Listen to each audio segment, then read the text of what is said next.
المعتاد مش اي اكله تبقى اكله ومش كل ميه تبقى ميه. انا والله بفكر اشتغل فود بلوجر، مش عارف ليه.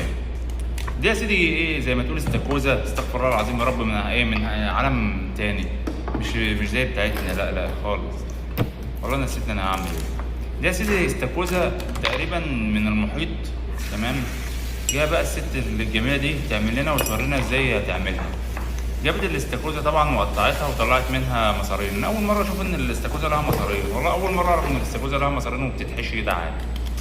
هتحط لها طبعا شويه بتاع ده شجر من الجنينه، طبعا لازم شجر من الجنينه، كابوريا زي دي يبقى لازم شجر من الجنينه. شوف الدراع بتاع الاستاكوزا مش داخل الحل، نهار اسود.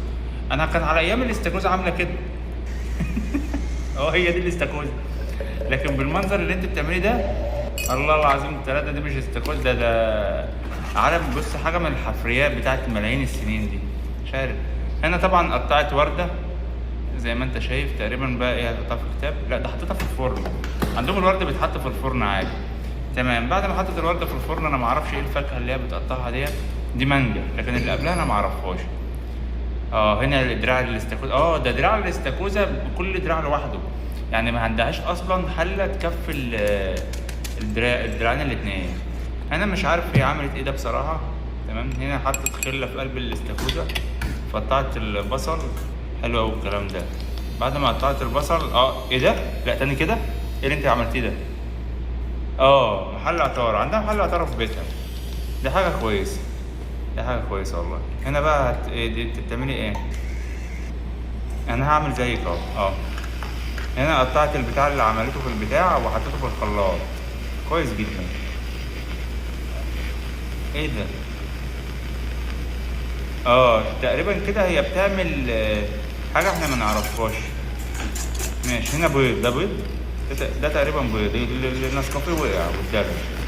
بتقطع الدراع بالمنشار، ده عندها عده نجاره، كويس جدا، كويس جدا الموضوع ده. والنسكافيه عمال يقع مني. كده طلعت، يا نهار اخضر، ده طلعت اللحمه اللي جوه الدراع يكفي نفرين. ما اكيد من الحفريات، مش استاكوزا او كابوريا، لا. هنا طلعت بقى الورد وطحنته، تقريبا هي هتعمل ميه ورد، ميه من الموارد اللي احنا عارفينها دي. هنا بقى ده البيستاشيو بقى يا معلم، اللون الاخضر يبقى البيستاشيو عندنا، معروفه الكتاب بيقول كده، تمام. بعد ما حطت المصلحه في البيستاشيو، كمان هتحط البيستاشيو كمان جنبها، طب كويس. انا بعمل نسكافيه عشان بعد الاكله دي لازم يبقى فيه نسكافيه، مش نسكافيه ده احنا عايزين جردلين نسكافيه وقله قهوه، والله بجد، وجردل شاي. الف هنا، الف هنا.